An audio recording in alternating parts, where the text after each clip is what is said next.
So there's a couple different variations. Number one, grip. A lot of you out there, especially when you're using a lot of weight, I always recommend holding the dumbbell in a fashion where you can control it the most, which is going to be like this, okay? Especially when you're using heavy weight. Now, again, when you're using a little bit lighter weight, you can go a little wider by actually holding the edges of the dumbbell, like Sid did. So, but when you're getting into the heavier stuff, I would recommend to go ahead and double up right like this. So that way you have a little bit of extra, grip over the dumbbell so they don't slide, because you don't want this thing falling on your face. So that's number one. Number two, in regards to your hip position, let's talk about that. Okay, there's two types of hip position. We're gonna do hip position number one with the drop hip. That's right there. Now, hip position number two is your hips are up and you're stretching over and then you pull that way, okay? Now, you're gonna get much more stretch when the hips are down.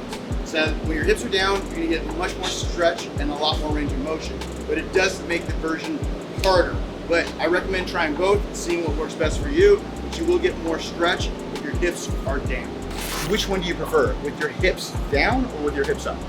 I always prefer my hips down so I can feel that stretch, because I have scoliosis and lordosis.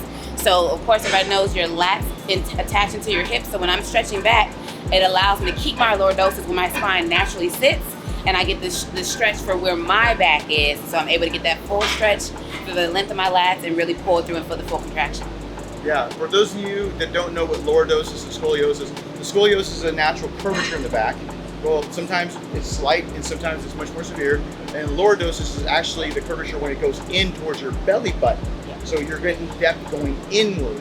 So again, that's lordosis. So some people with severe lordosis have not only just back problems, but they have a lot of asymmetries, and their hips can get really far off when they start doing workouts like squatting and whatnot. So again, if you do have either of those, go see a chiropractor that can also reset your hips, can also help you work on that as well. So when you're doing your hands, there's different grips. Sometimes the hands overlap, but if you do have scoliosis or one arm is longer, like my left arm is longer than my right, I'll switch my grip mid-set. So I'll have this one on top, and then I switch to my non-dominant grip too to make sure that I'm staying balanced. So think about those nuances when you're training, especially if you already have muscular imbalances. You want to think about all the details that most people won't think about. All the way, drive. No. One more like that. Hold it. Bite me. Slow, slow, slow, slow, slow, and drive. No. Good job. Woo! I wonder why there's all that screaming activity going on while they're training with you, bro. I see now. You're applying the pressure. That's it, man. That's what it works. That's what works. I like that. That felt good at the end. Yeah, that's nice. That was nice.